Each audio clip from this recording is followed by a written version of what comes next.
जय माता दी मित्रों, नवरात्रि हिंदू धर्म के सभी त्योहारों में से एक प्रमुख त्योहार है और हमारी सनातनी हिंदू पंचांग के अनुसार शारदीय नवरात्रि के पर्व का विशेष महत्व होता है। भक्तों, इसके बाद की 9 रातों में माता रानी के 9 स्वरूप शैलपुत्री, ब्रह्मचारिणी, चंद्रघंटा, मां कुष्मांडा, स्कंद माता, हत्या यानी काल रात्रि, महागौरी और सिद्धिदात्री की विशेष पूजा श्रद्धा और उमंग के साथ की जाती है। भक्तों, हमारे हिंदू पंचांग में माना गया है कि इन 9 दिनों में मां दुर्गा से जुड़ी सभी शक्तियां जागृत हो जाती हैं। इसलिए इन दिनों में मां दुर्गा की संपूर्ण विधि विधान से पूजा करने से आपकी सभी मनोकामनाएं पूर्ण होती हैं। भक्तों, 5 महिलाओं को नवरात्रि का व्रत कभी नहीं रखना चाहिए। माता रानी ऐसी महिला से कभी खुश नहीं होती और घर में हमेशा दरिद्रता का माहौल बना रहता है और इसका असर पूरे परिवार पर बना रहता है। इसीलिए आप जान लीजिए, अगर आपने गलती से भी नवरात्र का व्रत रख लिया है तो आपका व्रत खंडित हो जाएगा और आपको घोर पाप लगेगा। जान ले, कहीं आप भी इन 5 महिलाओं में से तो नहीं है। भक्तों, इस वर्ष की नवरात्रि पूरे 9 दिनों तक मनाई जाएगी। ना एक भी दिन कम, ना एक दिन ज्यादा, पूरे 9 दिनों तक मनाई जाएगी। मां भगवती की विशेष रूप से पूजा आराधना की जाएगी। शारदीय नवरात्र का महापर्व इस बार 2024 में 3 अक्टूबर गुरुवार से शुरू होकर 12 अक्टूबर शनिवार को समाप्त होंगे। ऐसे में नवरात्रि पर माता शेरावाली की कृपा पाने के लिए कलश स्थापना शुभ मुहूर्त 2 अक्टूबर को रात 10 बजे से 3 अक्टूबर दोपहर 2 बजे तक रहेगा। यह समय अभिजीत मुहूर्त कहलाएगा। भक्तों, अभिजीत मुहूर्त में कलश स्थापना करना बहुत ही शुभ और मंगलकारी माना जाता है। जो भी माता का भक्त नवरात्रों में माता रानी की पूजा शुभ मुहूर्त में करता है तो वह पूजा ना रखें तो अच्छा है, नहीं तो आपको माता रानी के क्रोध का सामना करना पड़ सकता है। मान्यताओं के अनुसार आज हम जिन महिलाओं के बारे में बात करने वाले हैं, उन्हें नवरात्र के व्रत से हमेशा दूर रहना चाहिए, नहीं तो आपके साथ कुछ बुरा हो सकता है। आपका पति किसी संकट में आ सकता है। तो चलिए भक्तों, जानते हैं। भक्तों, नवरात्रि का व्रत शास्त्रों के अनुसार अगर आप किसी भी व्रत को दिखावे के तौर पर करते हैं तो यह घोर पाप माना जाता है। ऐसा करने से आप देवी देवताओं का मजाक ही नहीं उड़ाते, बल्कि आप पाप के भागीदार भी बनते हैं। मां भगवती ऐसे लोगों से कभी प्रसन्न नहीं होती, बल्कि उसको बर्बाद कर देती है। मां दुर्गा तभी प्रसन्न होती हैं जब आप सच्चे दिल से उन्हें पुकारें, पूजा पाठ और शास्त्रों का पालन करें। भक्तों, नंबर 2, तलाकशुदा महिला। शास्त्रों के अनुसार जो महिला शादीशुदा या पुरुष तलाकशुदा है, ऐसे अगर पति पत्नी में अनबन होते हैं तो वे लोग नवरात्रि का व्रत कभी ना रखें। ऐसा करने से मां दुर्गा कभी खुश नहीं होती। आपकी जानकारी के लिए बता दें, शादी 2 दिनों का बंधन है जिसके बंधन में आजीवन रहना होता है, न कि अलग अलग। माता रानी टूटे हुए जोड़े को स्वीकार नहीं करती। टूटे हुए जोड़े का व्रत रखना, पूजा पाठ करना शुभ नहीं माना जाता है, बल्कि माता रानी तब प्रसन्न होती है जब बंधन में हो। खास तौर से अगर पति पत्नी अगर साथ में व्रत रखें तो माता रानी सबसे अधिक प्रसन्न होते हैं और बहुत ही शुभ वरदान देती है। भक्तों, ऐसे में मां भगवती बहुत प्रसन्न होती है, इसीलिए दोनों को मिलकर पूजा पाठ करना चाहिए, न कि अलग अलग। भक्तों, चरित्रहीन महिलाओं को नवरात्रि का व्रत कभी नहीं रखना चाहिए और यह बात उन चरित्रहीन पुरुषों पर भी लागू होती है जो जगह जगह मुंह मारते रहते हैं। जब शरीर की पवित्रता व्यक्ति की खत्म हो जाती है तब वह मैल ही नहीं बल्कि पापी भी कहलाता है। इसीलिए आपकी पूजा कभी सफल नहीं हो सकती है। भक्तों, नंबर 3, अगर आपको कोई गहरी बीमारी है तो आप इस व्रत को ना रखें।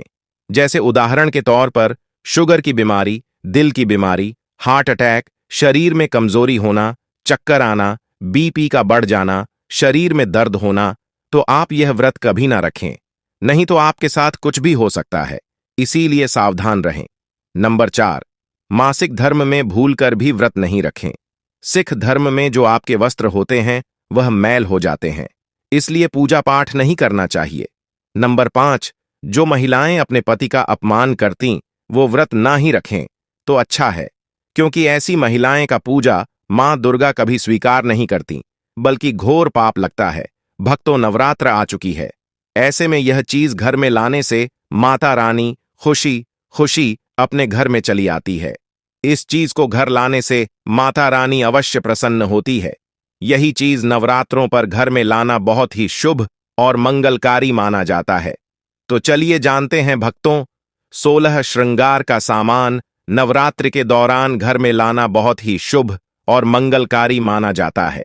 ऐसे में घर के बने मंदिर में रखने से जन्म जन्मांतर की गरीबी मिट जाती है और मां दुर्गा की कृपा सदैव घर पर बनी रहती है। पूरे वर्ष माता रानी की कृपा आप और आपके परिवार के ऊपर बनी रहती है। शास्त्रों में बताया गया है कि नवरात्रों के दिनों में 16 श्रृंगार का सामान घर के मंदिर में होना बहुत ही शुभ और मंगलकारी माना जाता है। या आप जिस जगह घर में माता की आसन नवरात्र व्रत करने के लिए स्थापित कर रहे हैं, उस जगह पर 16 श्रृंगार का सामान रख दे। ऐसा करने से मां दुर्गा की कृपा सदैव घर पर बनी रहती है। मित्रों, सोना, चांदी या तांबे के सिक्के जरूर रखें।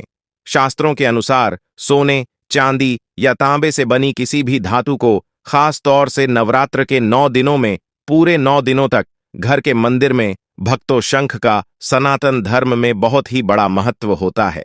नियमित शंख को बजाने पर कई गुना सकारात्मक ऊर्जा प्राप्त होती है और नकारात्मकता ऊर्जा को नष्ट करती है। धन की देवी मां लक्ष्मी अति प्रसन्न होती है। वही धर्मशास्त्रों के अनुसार जिस घर के मंदिर में गंगा जल नहीं होता तो वह घर अपवित्र माना जाता है। गंगा जल मंदिर में अवश्य रखा होना चाहिए। यदि आप घर में गंगा जल लाने में असमर्थ है तो अपने आसपास किसी पवित्र स्थान, किसी तीर्थ स्थान का पानी लाकर घर में रखें। भक्तों, नवरात्रि में मां सरस्वती का प्रिय मोरपंख घर लाकर घर के मंदिर में रखने से कई सारे फायदे हैं। खास तौर से नवरात्रों के दिनों में मंदिर में मोरपंख जरूर रखे। ऐसा करने से मां दुर्गा बहुत प्रसन्न होती है। भक्तों, अब बात करते हैं माता रानी को नवरात्रि में कौन सी चीजें अर्पित कर सकते हैं। भक्तों, भूलकर भी माता रानी को यह चीजें कभी अर्पित मत करना, नहीं तो सारी जिंदगी बर्बाद रहोगे। जिंदगी भर रोने के सिवा कुछ नहीं मिलेगा। भक्तों, एक नारियल हिंदू धर्म में नारियल को सुख, समृद्ध, धन, श्रद्धा और सम्मान का सूचक माना जाता है।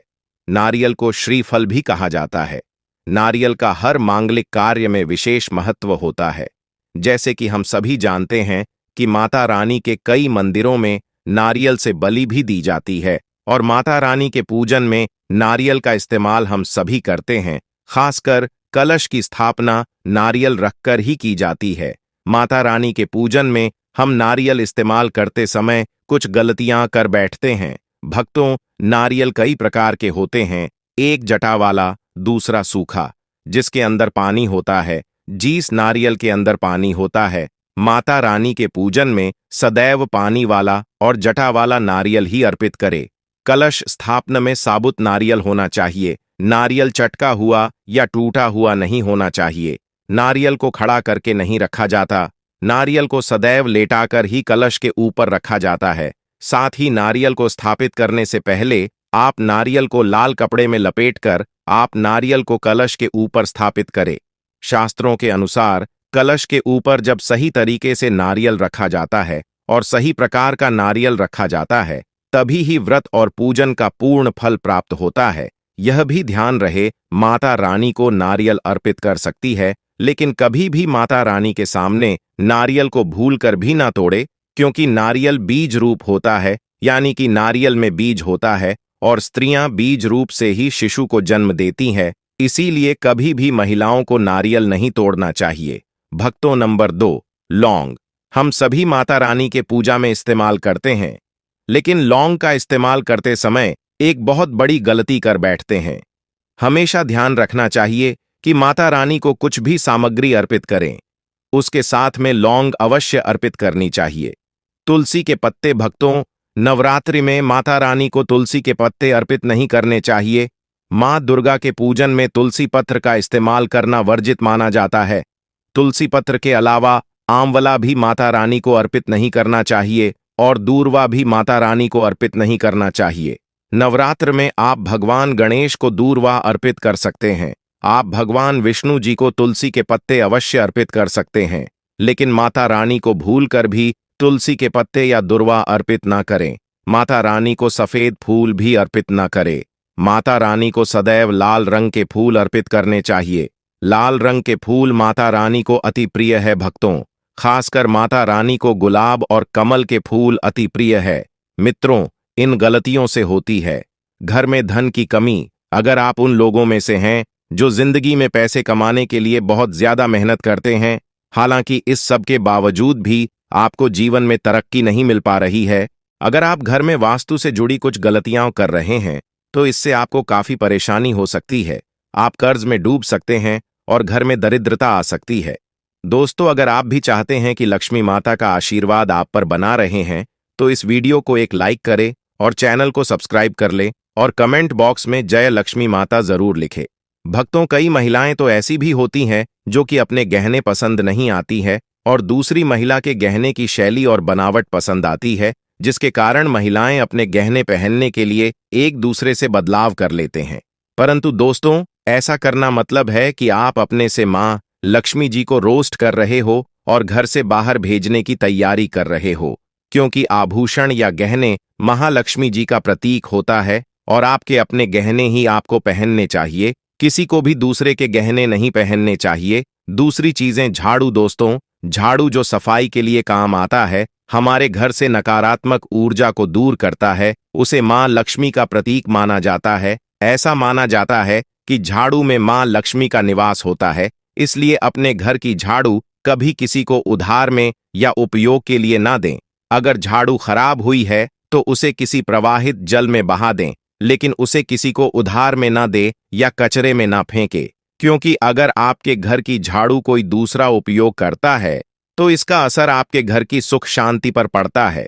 इसके साथ यह भी बात ध्यान में रखें कि दूसरों के घर की झाड़ू का अपने घर में कभी प्रयोग ना करें, क्योंकि ऐसा करने से उनके घर की नकारात्मक ऊर्जा आपके घर में आ सकती है।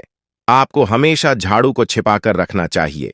इसे ऐसी जगह रखें जिससे बाहर से आने वाले व्यक्ति के झाड़ू पर पैर लगाते हैं तो यह माता लक्ष्मी का अपमान करने के समान होता है। झाड़ू को पैर लगाने से घर में वास्तु दोष हो सकता है और आपको आर्थिक हानि भी हो सकती है। अगर आप घर में झाड़ू रखती है तो इसे रखने के सही वास्तु नियमों के बारे में जरूर जान लेना चाहिए, जिससे आपकी आर्थिक स्थिति अच्छी बनी रहे और घर में खुशहाली आए। कभी भी आपको घर के किसी भी व्यक्ति के घर से बाहर निकलते ही आपको झाड़ू का इस्तेमाल नहीं करना चाहिए। इससे बाहर जाने वाले व्यक्ति को अपने कार्यों में सफलता नहीं मिलती है। दोस्तों, यही नहीं, यदि आपके घर में नई बहू का आगमन हो या बेटियां घर से ससुराल जा रही हो, तब भी आपकी तुरंत झाड़ू नहीं लगानी चाहिए। मान्यता है कि ऐसा करने से आपके घर की लक्ष्मी रुठ सकती है और आपको धन हानि हो सकती है। भक्तों, सूरज डूबने के पश्चात दूध, दही, चावल, नारियल, आटा ऐसी सफेद चीजों का दान करना या दूसरों को उधार में देना अशुभ माना जाता है। ऐसा माना जाता है कि सफेद चीजों से बुरी नजर जल्दी लग जाती है, इसलिए सूरज अस्त होने के पश्चात अपने घर की वस्तुएं दूसरों को नहीं देनी चाहिए। इन चीजों को दान करने से आपके घर की सकारात्मक ऊर्जा कम हो सकती है। अगर आप किसी को देना ही चाहते हैं तो उन्हें बाजार से खरीद कर दे सकते हैं, परंतु अपने रसोई घर से उठाकर भूल से भी दूसरों को ना दें। खासकर नमक तो भूल से भी नहीं देना चाहिए। चौथी बार दोस्तों, मां लक्ष्मी धन की देवी हैं। मां लक्ष्मी हमारी वैभव प्रदान करने वाली, सौभाग्य देने वाली ममता की मूर्त है। साथ ही वह अन्नपूर्णा भी है। इसलिए हम अन्न ग्रहण करने से पहले मां अन्नपूर्णा को धन्यवाद अवश्य करते हैं। रसोई घर की शुद्धता और संपन्नता उतनी ही आवश्यक है जितनी धन की पांचवी वस्तु है, रसोई घर का चकला, बेलन और तवा। जी हां, आपने रसोई घर का चकला, बेलन और तवा दूसरों को कभी इस्तेमाल के लिए या उधार में नहीं देना चाहिए। ये चीजें दूसरों को देने से आपका भाग्य भी उन्हीं के साथ चला जाता है। मां लक्ष्मी को अत्यंत प्रिय है, इसलिए ऐसा कभी ना करें। अपने घर का चकला, बेलन या तवा दूसरों के उपयोग के लिए कभी ना दें, नहीं तो आपके घर में दुर्भाग्य का वास हो सकता है। दोस्तों, छठवीं चीज है नुकीली वस्तु जैसी चाकू, कैंची तथा तलवार आदि भी कभी दान में नहीं देना चाहिए। ज्योतिष विद्या में ऐसा करना नुकसानदायक बताया गया है। माना जाता है कि नुकीली वस्तुओं का दान करने से परिवार की सुख शांति भंग होती है। इसके अलावा घर के सदस्यों के बीच तनाव बढ़ने के साथ और रिश्ते खराब होने की भी आशंका रहती है। कई बार लोग अन्य चीजों के साथ स्टील के बर्तन भी दान में देते हैं, लेकिन ज्योतिष शास्त्र के अनुसार स्टील के बर्तनों का दान करना हमारे घर के लिए अशुभ हो सकता है। धार्मिक मान्यताओं के अनुसार स्टील के बर्तन दान करने से परिवार का सुख खत्म हो जाती है। मित्रों, कभी भी फटे हुए ग्रंथ और किताबों का दान नहीं करना चाहिए। इन चीजों का दान करना अच्छा संकेत नहीं माना जाता है।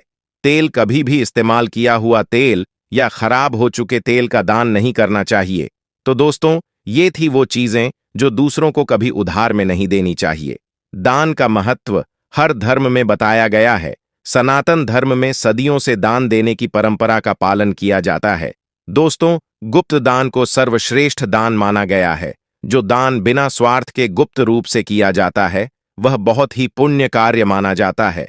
इससे व्यक्ति को पाप कर्मों का नाश होता है और पुण्य कर्मों में बढ़ोतरी होती है। दान करते समय भी कुछ बातों को ध्यान में रखना आवश्यक होता है। दान का अर्थ ये नहीं है कि जो वस्तु आपके काम की ना हो, यानी उपयोग करने के लायक ना हो, उसे दान कर दिया जाए। ऐसा दान मान्य नहीं होता है। दान तन, मन और धन किसी भी तरह से किया जाए, बस निस्वार्थ भाव से किया जाना चाहिए। वैसे तो कभी भी दान किया जा सकता है, पर कुछ समय ऐसा भी होता जिसमें यदि दान किया जाए तो बहुत शुभ फलदायी माना जाता है। मान्यता है कि गाय की सेवा करने और उसे रोटी खिलाने से सभी देवी देवताओं का आशीर्वाद प्राप्त होता है। यही कारण है कि बहुत पहले से ही गाय को रोटी खिलाने की परंपरा चली आ रही है। माना जाता है कि जिस घर में प्रतिदिन पहली रोटी गाय को खिलाई जाती है, वहां हमेशा सुख समृद्धि बनी रहती है। दोस्तों, वीडियो पसंद आई हो तो लाइक जरूर करें। धन्यवाद।